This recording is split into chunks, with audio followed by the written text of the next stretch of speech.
On the gas gauge, there's a little arrow that points to the side where the hole for the gas tank is. On this car, it's on the right side. On this one, it's on the left. And on this one, it's on the left too.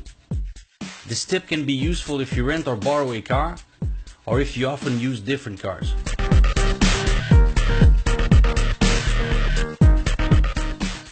If, when exiting a back street or a narrow street, you have to cross a sidewalk and you don't see to the sides because of the building walls, look for reflections in the doors of the parked cars, if there are any, to see if there's somebody coming on the sidewalk. To what side do I have to turn the steering wheel when backing up? People tend to believe that, for example, if we want to back up to the right, we have to turn the wheel to the left, meaning we have to invert the way we turn the wheel since we're backing up. It's very simple. You always turn the steering wheel to the side where you want to go, no matter if you're backing up or moving forward. If I turn the wheel to the left, I move forward to the left, and if I back up to the left too. If I turn the wheel to the right and move forward, I go to the right, and if I back up, I go to the right too. Example, if I want to parallel park on the right side of the street, I turn the wheel to the right, then I back up.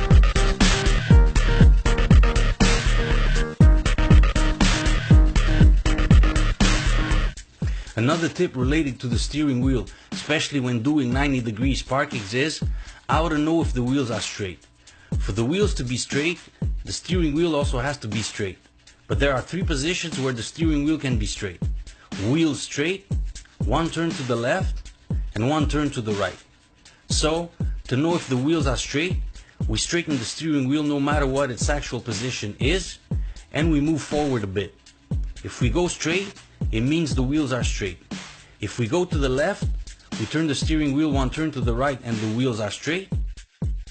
And if we go to the right, we turn the wheel one turn to the left and the wheels are straight.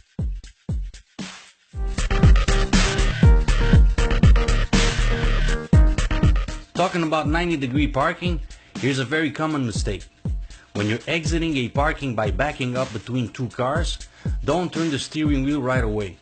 If you do, you'll hit one of the cars depending on what side you turn your steering wheel.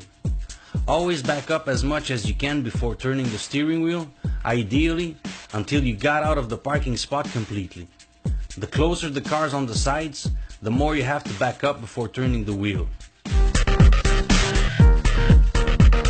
If you're driving on a street where there are no parked cars on one side and no visible lines on the asphalt, and you don't know if it's a one or two-way street, look at the panels on the other side of the street. If you see the back of them, like in this case, it means you're on a two-way street. If you see the front of them, you're on a one-way street. Here we're approaching an intersection where the stop sign on our side is completely hidden by a bush and we only see it at the last second, which is very dangerous, especially if the cars coming on the other axis don't have a stop sign. In this case, look at the other side of the intersection. If we see the back of a stop sign, it means that we also have a stop on our side.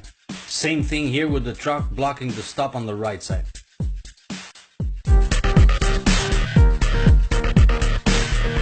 When going from a stopped position on a very steep hill, when you let go of the brakes, the car will have a tendency to back up. If you have a car with an automatic transmission, hold the brake with your left foot and accelerate while letting go of the brake. If you have a manual transmission car, hold the handbrake and lower it while letting go of the clutch and accelerating a bit.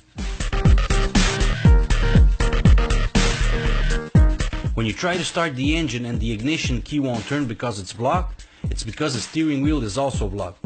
In that case, move the steering wheel to the left and right with your left hand while turning the key at the same time. Most of the time, the steering wheel is blocked because we tend to lean on it while exiting the car.